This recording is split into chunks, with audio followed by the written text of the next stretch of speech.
여러분 안녕하세요. 개인판이 과학 강사 윤기세입니다. 자, 오늘 무려 8관왕을 한 이현서 학생 모시고 해서 합격자 인터뷰 한번 나눠보도록 하겠습니다. 자, 이현서 학생 네. 반갑습니다. 안녕하세요. 저는 이번에 충북대학교, 원광대학교, 전남대학교, 순천대학교, 제주대학교, 우석대학교 약학과 그리고 연고대 생명공학과에 합격하게 된 이현서라고 합니다. 축하드립니다. 지금 8관왕을 했습니다. 학원 최초고요. 아마도 김영 편입 최초가 아닐까 싶습니다. 그러면 어디에 최종적으로 등록을 하셨어요? 네, 저는 최종적으로 충북대학교 제약학과에 등록을 하였습니다. 충북대 약대를 선택하게 된 이유가 있었을까요? 일단 충북대학교는 지방거점 국립대학이기도 하고 집이랑 거리가 가까웠던 게 좀 컸던 것 같습니다. 그러면 이현서 학생이 전적대는 어디입니까? 저는 건국대학교 생명공학을 전공을 했습니다. 그리고 몇 학년까지 하셨죠? 2학년 수료를 했습니다. 이수학점은 몇 학점 하셨어요? 전적대학교에서 78학점, GPA는 얼마 정도? BA는 98.8이었습니다. 4.5 만점으로 환산을 하면은 4.38이었습니다. 토익 성적은 985점이었습니다. 토익 점수를 언제쯤 완성을 하셨어요? 1, 2월 달에 토익 공부를 해서 3월 달에 토익을 완성을 시켰습니다. 미리 토익이 다 완성이 되어 있었으면 그러면 좀 편했을 것 네, 같아요. 맞아요. 어떤 서류가 있었는지 그것도 좀 얘기를 해주시겠어요? 거의 다 정량대학교 위주로 지원을 해서 자소서 이외에 특별히 큰 서류는 따로 없었고요. 자소서랑 봉사활동 그 정도였던 것 같습니다. 그럼 봉사활동은 몇 시간 정도 하셨어요? 봉사활동은 그 대학병원에서 통역 봉사를 했었고요. 한 70시간 정도 했던 것 같습니다. 네, 그건 언제 하신 거예요? 그건 이제 좀 여유가 있을 때 한 3월에서 5월 정도의 봉사활동을 했었습니다. 그럼 본인이 생각하기에 이 봉사활동 70시간이 합격 당락에 영향을 좀 미쳤을 거라고 생각을 하나요? 뭐 자소서 쓸 때 조금 네. 이제 이야기거리 정도? 네. 그거 아니고선 큰 의미는 없다고 생각을 합니다. 정량대학에서는. 그리고 면접 볼 때 네. 교수님이 뭐 봉사활동에 대한 여러 가지를 물어보셨어요? 다른 대학교에서는 자소서 제출이 없었어서 음. 물어보시진 않았는데 그 경희대학교에 지원했을 때 이 봉사활동을 했는데 기억에 남는 에피소드가 있었냐? 라고 물어보신 경험이 있었습니다. 우리가 마지막으로 정리를 한번 해보자면 건국대학교 생명공학과 그리고 GPA는 98.8, 토익은 985점이었습니다. 그리고 서류는 봉사 빼고는 아무것도 없었다. 성적 장학금도 있었고요. 학생회 활동이랑 과대도 확인했었습니다. 까면 깔수록 계속 나오기 시작하는데 자 그러면 정확하게 네. 봉사, 학생회, 그리고 과대표, 성적 장학금 이렇게 있었습니다. 그렇게 했던 이제 서류를 제출을 했는데 네, 맞습니다. 네.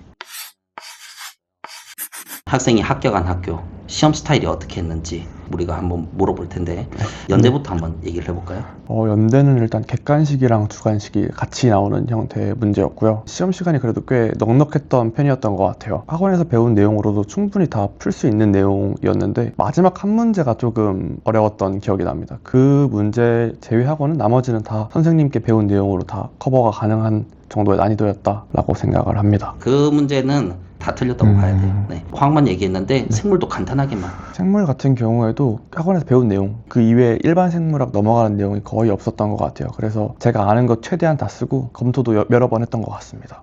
자 그러면 이제 고대 화학하고 생물 좀. 고대 같은 경우에는 전부 다 서술형이었고요. 생물 같은 경우에는 먼저 최대한 많은 내용을 적으려고 하다 보니까 좀 시간 분배가 어려웠던 것 같아요. 그리고 화학 같은 경우에도 난이도가 엄청 어렵다거나 이런 내용 없었고 전반적으로 다 풀만했다? 그런 수준이었던 것 같았습니다. 이제 약대 나 지금 다 외우지도 못하겠어요. 너무 많아가지고 한 개씩 한번 얘기를 해봅시다. 충북대학교 같은 경우에는 일단 이번 연도부터 지필고사가 없었어요. 그래서 다 면접고사로만 있었는데 실제로 가니까 제시문을 문제를 주고 문제를 풀 시간을 주더라고요. 그 이후에 제가 푼 내용을 바탕으로 말할 수 있도록 그런 문제 방식이었었습니다. 그 면접 자료에서 나온 여러 가지 문제들도 학생 면접 볼 때도 나왔었어요? 선생님이 주신 면접 자료에 대한 답변을 다 달아봤었거든요.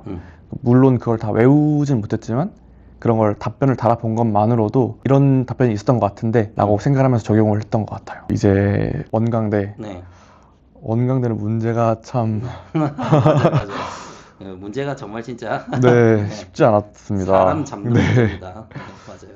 원광대는 좀 특이하게 MDP 문제가 좀 섞여 있었던 것 같아요. 저는 문제를 풀 때 일단 풀 수 있는 건 다 풀고 MDP 문제만 마지막에 시간이 남을 때 MDP 문제를 좀 건드려 봤던 것 같습니다. 풀기 시간이 좀 많이 부족했었어가지고 풀긴 풀었지만 이게 확실하지 않다 그런 느낌으로 풀었던 것 같습니다. 문제가 엄청 양도 많고 네. 그 다음에 이제 50분 안에 다 네. 풀라고 준 건가 그 정도로 극악의 난이도고 그리고 이번에 원광대에서 특강에서 가르쳐준 거 그거 좀 나왔다면서요. 네. 이거 특강에서 배웠던 건데 하면서 풀었던 기억이 납니다. 네. 내가 마지막에 특강을 할 때 이건 진짜 나오지 않을까 그래서 또 우연찮게 또 네. 맞아 떨어져가지고 그래서 학생들한테 칭찬 많이 들었어요.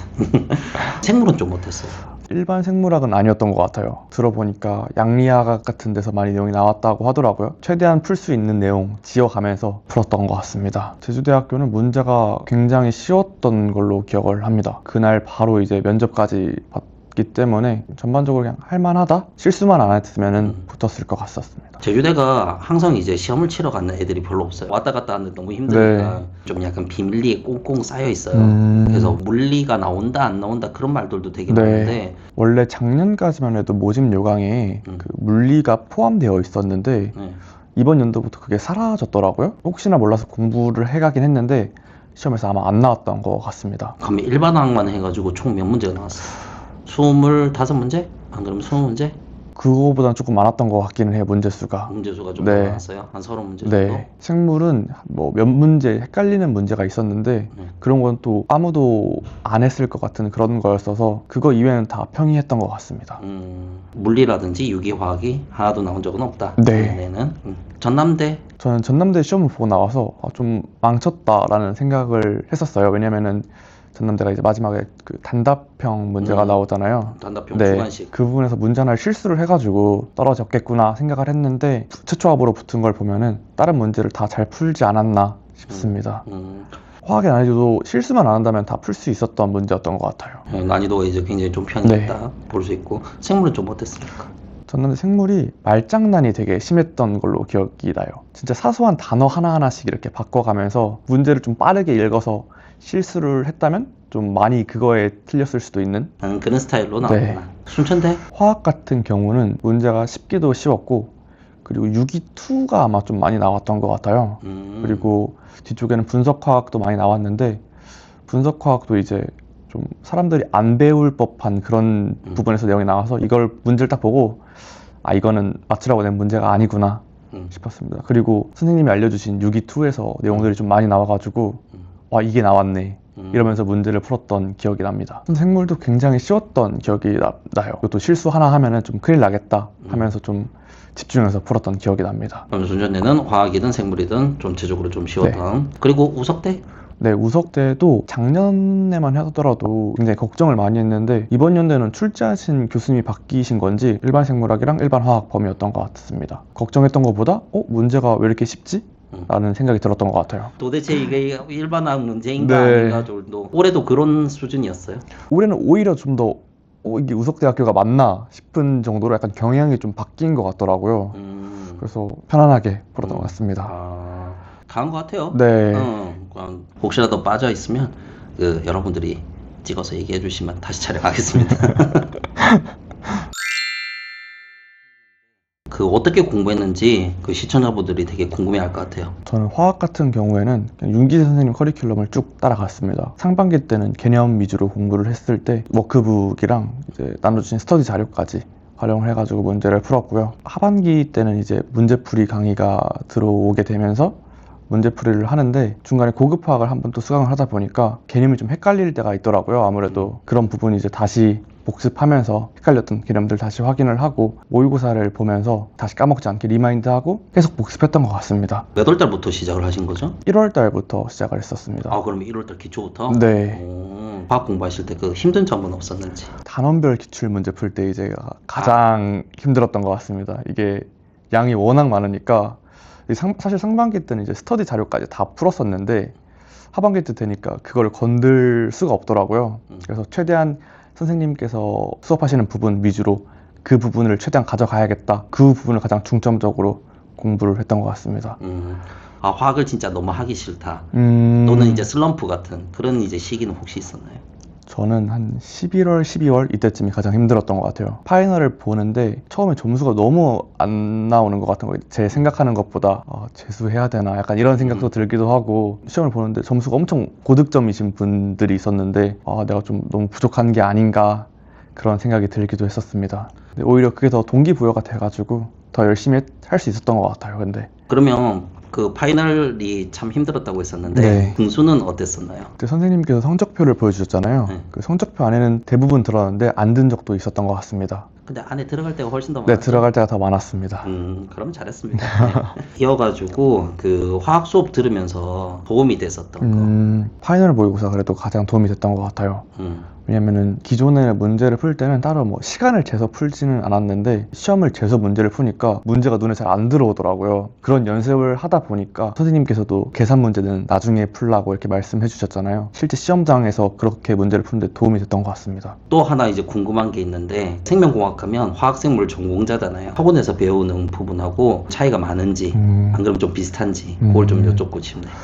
먼저 화학 같은 경우에는 저는 학교에서 일반 화학이랑 유기화학까지 배웠던 상태였습니다. 일단 학교에서 배울 때는 좀 메커니즘을 이해하지 않고 그냥 암기 위주로 공부를 해서 학원에 수업 들을 때 새롭게 듣는 그런 느낌이 좀 강했던 것 같아요. 그리고 선생님께서 약간 메커니즘을 이해하면 좀 외우기 편하다, 그 흐름을 이해하니까 더 암기가 더 잘 되더라고요. 오히려 학원에서 배웠던 게 더 큰 도움이 됐던 것 같아요. 학생들 대부분 하는 얘기가 그 유기를 단 하나도 안 틀렸다 뭐 그렇게 이제 얘기를 많이 하는데 네. 본인 입장에서는 어떤 것 같아요? 저도 유기는 안 틀렸던 것 같아요. 오히려 이제 유기 문제 나오면은 나이스 이러면서 문제를 풀었던 기억이 납니다. 팔관왕을 하기까지 이제 가장 중요한 역할을 했던 게 뭐인 것 같아요? 저는 아무래도 가장 중요하게 생각하는 건 필답고사 성적이 가장 중요하다고 생각을 합니다. 이게 아무리 학점이 높고 토익이 높더라도 필답고사가 점수가 낮게 되면 합격을 할 수가 없기 때문에 필답고사가 아무래도 가장 중요하지 않나 싶습니다.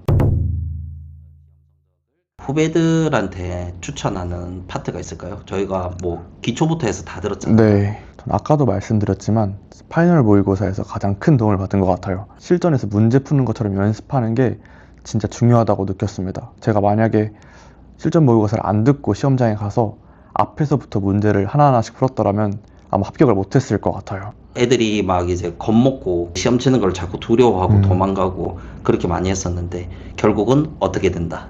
합격에 멀어지지 않을까. 네, 맞습니다. 그런 연습을 많이 해보셔야 실전 가서도 당황하지 않고 시험을 네. 잘 칠 수 있는 그런 부분이 되겠죠.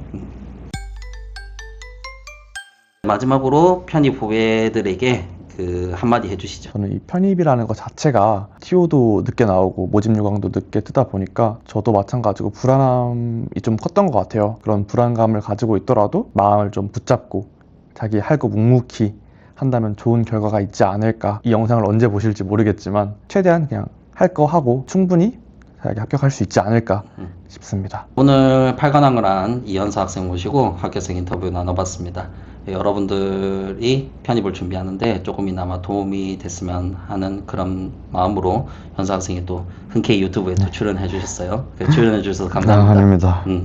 2027 수험생 수험생 여러분 여러분, 화이팅! 화이팅!